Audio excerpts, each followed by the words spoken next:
கர்த்தருடைய பரிசுத்த நாமம் மகிமைப்படுவதாக. இயேசு கிறிஸ்துவின் இனிய நாமத்தில் அன்பின் நல்வாழ்த்துதல்.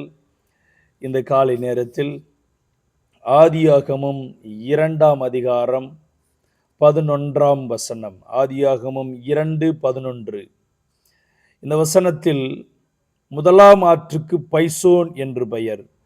அது ஆவிலா தேசம் முழுவதையும் சுற்றி ஓடும். அவ்விடத்திலே பொன் விளையும் என்று படிக்கிறோம். இங்கே ஆவிலா என்கிறதான ஒரு பெயர் குறிப்பிடப்பட்டிருக்கிறது. இது ஒரு எபிரேய பெயர், ஒரு இடத்திற்கு சொல்லப்படுகிற எபிரேய பெயர். இந்த எபிரேய பெயருக்கான அர்த்தம், பொருள் என்னவென்றால் வட்ட வடிவமான வட்டம் என்று பொருள். ஒவ்வொரு பெயருக்கு ஒவ்வொரு அர்த்தம் இருக்கிறது. ஒவ்வொரு பெயருக்கும் ஒரு அர்த்தம் இருக்கிறது. அந்த அர்த்தத்தை நாம் சரியாக புரிந்து கொண்டு, நாம் சரியாக விளங்கி கொண்டு, அதை நாம் கற்றுக்கொள்ளும் போது நமக்குள்ள ஒரு மிகப்பெரிய வெளிச்சம் உண்டாகிறது.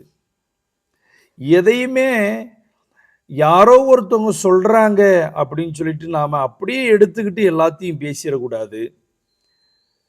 அவங்க சொல்றது சரியா அப்படின்னு சொல்லி நாம ஒவ்வொரு நாளும் வேதாகமத்தை ஆராய்ச்சி பண்ண வேண்டும். பவுல் பேசுகிறது உண்மைதானோ அப்படின்னு சொல்லி பெராயா பட்டணத்து மக்கள் வேதத்தை துருவி துருவி வேதத்தை அப்படியே ஆராய்ந்து பார்த்ததினால் தெசலோனிக்கேயரில் உள்ள விசுவாசிகளை விட பெராயா பட்டணத்து மக்கள் நற்குணசாலிகளாக மாறினார்கள் என்று வேதம் சொல்லுகிறது. நம்முடைய கரத்தில் இருக்கிறதான வேதாகமத்தை மட்டும் நாம் தெளிவாக படித்து கொண்டு அதற்கு ஏற்ற துணை நூல்களை பரிசுத்தவான்கள் எழுதி வைத்திருக்கிறதான மிகவும் சரியான வேதாகம விளக்க உரைகளை நாம் கற்றுக்கொள்ள நாம் அதை வாங்கி பயன்படுத்தணும். நிறைய பேர் சொல்லுவாங்க, என்கிட்ட பைபிள் இருந்தால் போதும், பைபிள் மட்டும் போதும் அப்படிம்பாங்க. பைபிள் தேவைதான், நான் இல்லைன்னு சொல்லலை. அதுக்காக பைபிளை நான் குறைச்சி எடை போடலை. இந்த வேதாகமத்தை நாம் சரியாக புரிந்து கொள்ள பரிசுத்த ஆவியானவருடைய துணை முதலாவது தேவை. அவரே ஒரு மிகப்பெரிய ஆசிரியர்.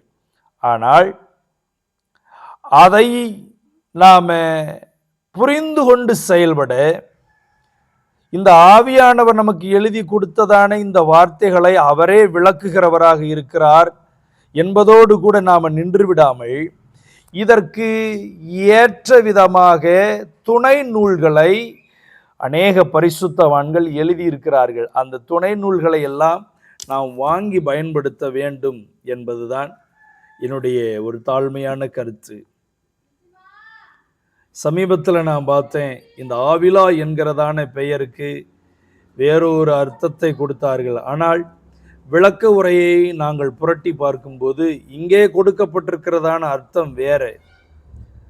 உண்மையான தேவ மனிதர்கள், சத்தியத்திற்காக எழுதுகிற மனிதர்கள் அதனுடைய உண்மையான அர்த்தத்தை அவர்கள் எழுதுகிறார்கள். அப்படிப்பட்டதான தேவ மனிதர்களுடைய புஸ்தகங்களை, அப்படிப்பட்டதான தேவ மனிதர்களுடைய விளக்க உரையை வாங்கி பயன்படுத்தும்படி அன்பாய் கேட்கிறேன். ஆவிலா வட்ட வடிவமான என்கிறதான அர்த்தத்தை கொண்ட பெயர். தொடர்ந்து பயணிப்போம். கர்த்தர் நம்மை ஆசீர்வதிப்பார்.